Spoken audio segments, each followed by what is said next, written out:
Well, so what exactly is Alastor's deal? This has been long speculated on, and after some personal thinking and a few rewatches, from what I can conclude, essentially, he can no longer make deals in exchange for souls. Now, why is this important? Why souls? Well, souls are the source of power for overlords in hell, and Alastor definitely had enough to be considered on equal footing with overlords like Zestiel and Carmilla. Whatever deal he made 7 years ago, the likely suspect of the source of the deal is, Lilith, given the evidence.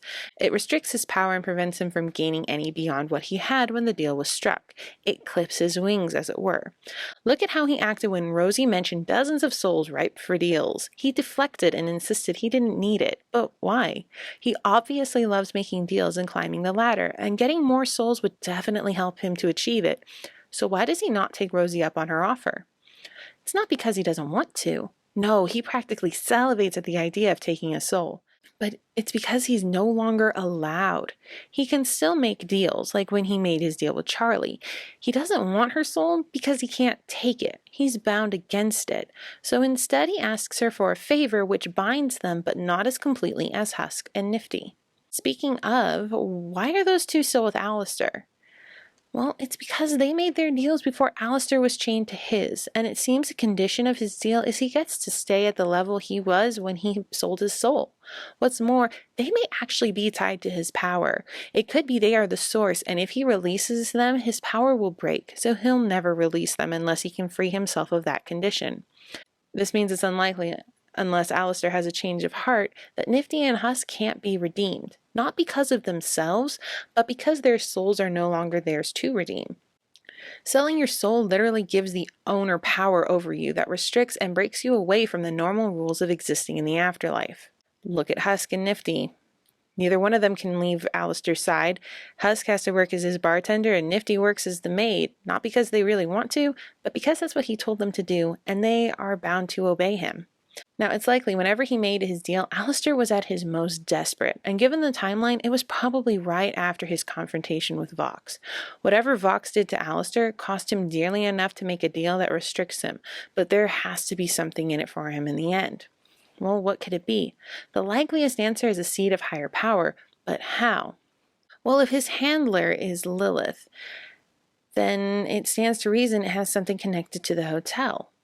If Charlie succeeds and is able to lessen Hell's population by redeeming truly repentant souls, what happens to those like Valentino who are truly despicable, or to the overlords who lose their domains?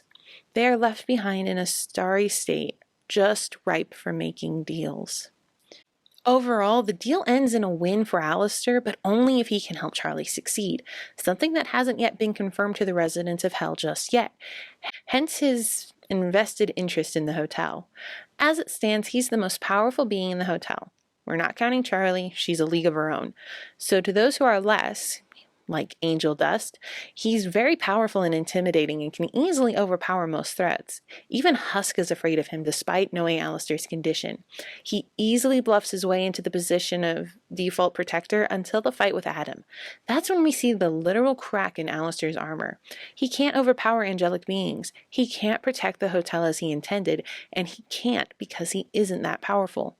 He's stunted back to his last peak of power and is unable to climb higher, hence his desperation to break the confines of his deal. It's possible he thought he was powerful enough 7 years ago to handle anything, including a heavenly being, and that fight showed not only everyone else, but also himself, that he is in no way up to that level, and he can't stand it.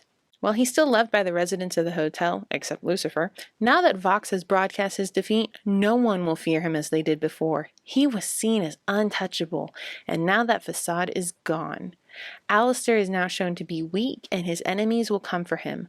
The one who feasted on overlords will now be feasted upon. The only way to prevent this is to get out of his deal, but he can't, not on his own, which might explain his seemingly innocuous deal with Charlie. As mentioned in the song Ready for This, Alastor and Rosie acknowledge that Charlie is at least as powerful as Lucifer, and that if they were on her side, they stood a better chance of winning. This is likely why Alastor has bound himself to Charlie with their deal. Not only is she extremely powerful, she's extremely naive and willing to do whatever it takes to bring about a favorable outcome for her friends and subjects. What better way to get out of a sticky deal than to have a being as, or perhaps even more powerful than the King of Hell do it for him?